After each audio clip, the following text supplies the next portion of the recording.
Ladies and gentlemen, please welcome former head of Shin Bet and principal at Blue and White Future and Malad, Ami Ayalon. I'm on top of the world, I'm on top of the world, I've been waiting on this for a while now. Wow. Thank you very much. First, I would like to thank J Street, especially Yael, and of course, Jeremy Benami, for the honor to attending this very special event.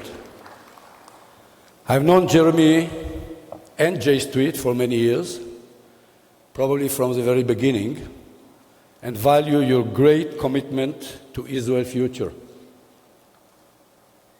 I'd like to take this opportunity to say a big thank you to all the people who are here today. Your work is important not only for the future of Israel, but also for its current security and for the relationship between the Jewish communities in Israel, of Israel, and the US. Let's talk for a moment about solidarity. What we call in Hebrew arevut hadadit. We use this term a lot, probably too much. But what do we mean when we say Kol Israel arevim ze laze? That all of Israel are really responsible for each other? We have to remind ourselves that 10 days from now, we will mark Rabin's assassination 24 years ago. At that time, we had no partners here in America to advocate for peace. Not even one organization. The official Jewish leadership in the US did not stand by us at that crucial moment. Here's a personal story. In September 2000, after the Camp David summit, I met with leaders of AIPAC in Washington, D.C. to discuss the peace process. I briefly described the sequence of events as I saw it from my perspective as a director of the Shin Bet. To my surprise, their major argument was, what right does the Israeli government have to negotiate over the future of Jerusalem? On whose behalf? Jerusalem belongs to the Jewish people. I have no doubt about it.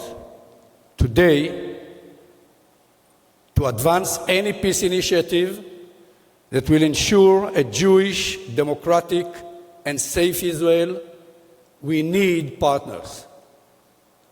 I came here to tell you that you here today are our partners on this tough journey. It's a long, hard road, but it's the only way to keep the spirit of Israel's Declaration of Independence alive.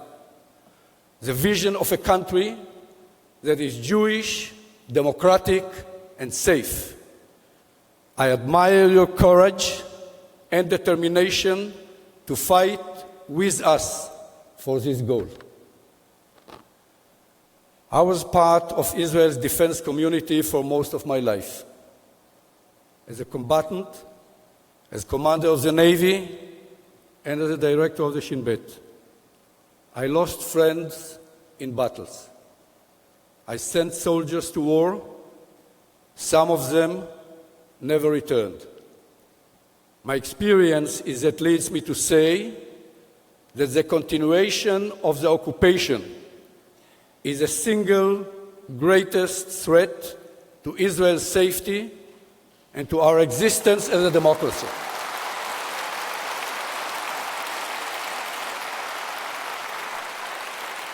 So, how come we don't see it from Israel. The reality we see in Israel is very different from the reality you see here in the US.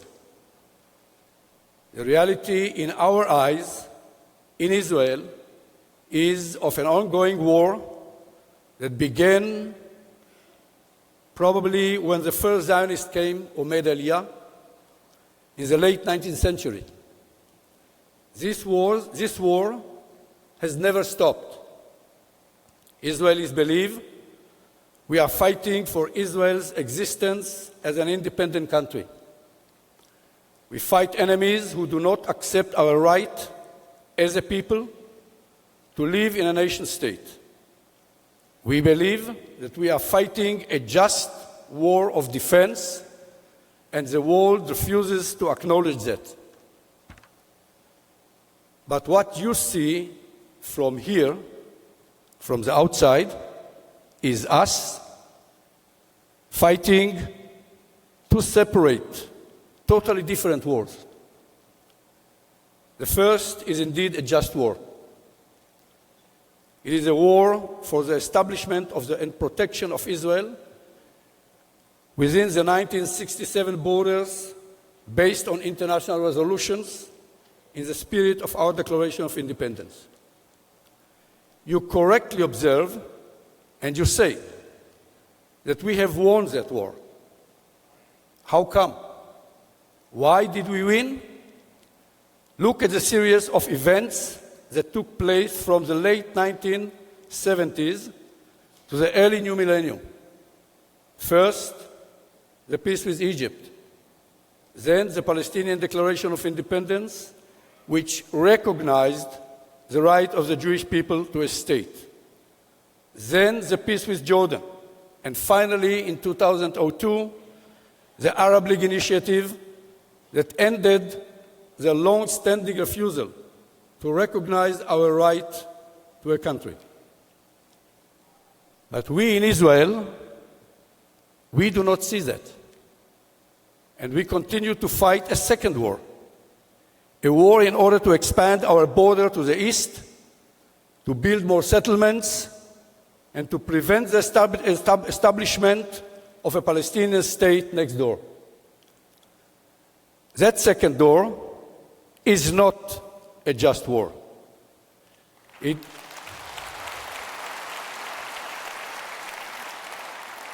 denies the Palestinians the right to self-determination, which was recognized by the international community. As